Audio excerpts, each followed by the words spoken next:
झाडाला वेढा घालतात, लोकांना त्या झाडावर विश्वास आहे. कुठंतरी गाठ बांधतात, लोकांना त्याच्यावर विश्वास आहे. चंद्राला दाखवून चंद्र उगेपर्यंत उपवासाची वाट पाहतात, चंद्रावर विश्वास आहे. सूर्याला सकाळी पाणी घालतात, त्या सूर्यावर विश्वास आहे.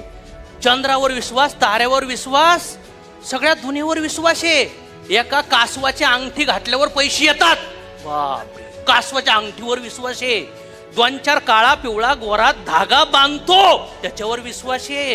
एक इथं बगलात बांधतो, त्याच्यावर विश्वास आहे. एक खडा बांधतो, त्याच्यावर विश्वास आहे. ज्याच्याकडे हात दाखायला लागतो ऑलरेडी त्याचं भविष्य कंगाल आहे, त्याच्यावर विश्वास आहे, भविष्यकारावर. म्हणजे जगातल्या सगळ्या बाहेरच्या गोष्टीवर विश्वास ठेवायला तयार आहे, पण जगात सगळ्यात महान जी कलाकारी, जी निर्मिती भगवंताने या पृथ्वी तलावर पाठवली आहे, म्हणजे तुम्ही, तुमच्यावर विश्वास नाहीये. हा सगळ्यात मोठं कारण आहे आयुष्य लोकांचं, सगळ्यात मोठं कारण.